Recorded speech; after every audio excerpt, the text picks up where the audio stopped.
ये ऐसा समय है कि जिसमें किसी आदमी को किसी आदमी पर विश्वास रह नहीं गया है।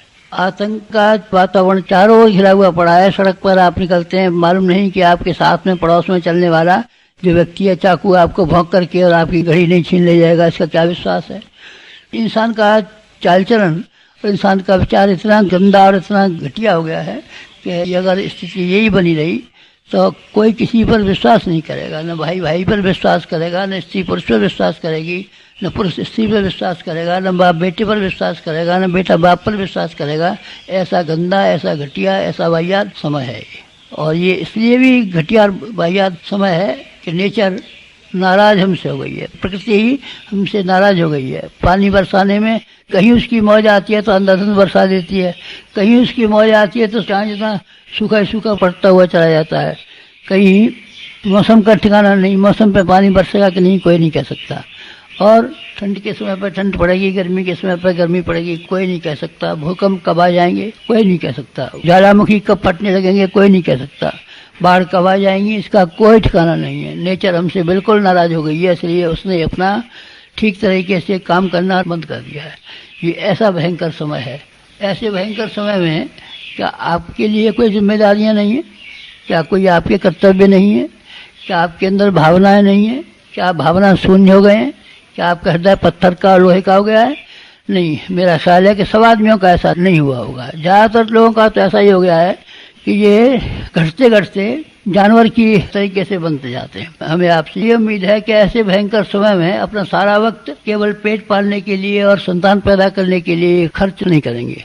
अगर आप चाहें तो आप ढेरों समय बचा सकते हैं। एक आदमी के लिए 8 घंटा काम करने के लिए काफ़ी होना चाहिए, जिससे कि अपना और अपने बच्चों का गुजारा मजे में कर ले। और 7 घंटे एक आदमी को विश्राम करने के लिए पर्याप्त होने चाहिए, और 5 घंटे घरेलू कामकाज के लिए पर्याप्त होने चाहिए। इस तरीके से आप 20 घंटे में अपने शरीर का और अपने कुटुंब का गुजारा कर सकते हैं। 4 घंटे तो आप बड़ी आसानी से निकाल सकते हैं। ये आपकी इच्छा के ऊपर है कि आप अपने उस समय को आलस्य में, प्रमाद में, आवारागर्दी में किसी तरह से खर्च कर डालें। ये आपकी मर्जी है, कौन रोकता है आपको। लेकिन अगर आप चाहें तो समाज के लिए, ये गिरी हुई परिस्थितियों का मुकाबला करने के लिए, समय को ऊंचा उठाने के लिए, इंसान का भाग्य और भविष्य शानदार बनाने के लिए आप कुछ कर सकते हैं। करना ही चाहिए आपको। इसमें तो नुकसान पड़ेगा हमारा नहीं, मैं आपको यकीन दिलाता हूँ कि नुकसान नहीं पड़ेगा। जिन्होंने लोक सेवा का काम किया है, अपना समय को लोक सेवा में लगाया है, वो चाहे गांधी जी रहे हों, जवाहरलाल नेहरू रहे हों, विनोबा भावे रहे हों, या कोई भी नहीं रहे हों, स्वामी विवेकानंद रहे हों, लेकिन जिन लोगों ने अपना समय को समाज के लिए खर्च किया है, वो किसी तरीके से नुकसान में नहीं रहे हैं।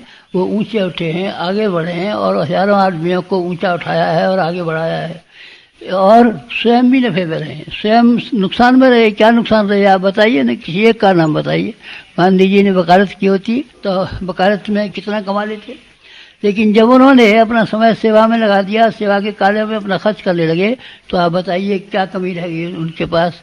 किसी चीज़ की कमी नहीं थी। गांधी जी बड़े शानदार आदमी थे, और शानदार आदमी सिर्फ इसलिए हुए कि उन्होंने अपने समय को पेट और संतान जानवर की तरीके से खर्च नहीं किया, बल्कि इंसान की तरीके से खर्च किया। ये समय ठीक ऐसा ही है। इस समय में मेरी आप लोगों में से प्रत्येक से प्रार्थना है कि आप एक समय का थोड़ा अंश निकाल दें। हमने कितनी बार कहा और कितनी बार छापा है कि आप समय दान कीजिए, समय दान कीजिए, समय दान कीजिए, समय दान कीजिए। आपने सूर्य ग्रहण और चंद्र ग्रहण के समय पर देखा है, चिल्लाते हैं चंद्रमा पर ग्रहण पड़ा हुआ है, दान कीजिए, दान कीजिए। इस समय में हमारी भी एक ही पुकार है, समय की भी एक ही पुकार है, महाकाल की भी एक ही पुकार है कि आप समय दीजिए, समय खर्च कीजिए, समय दीजिए, समय खर्च कीजिए। किस काम के लिए खर्च करना चाहिए?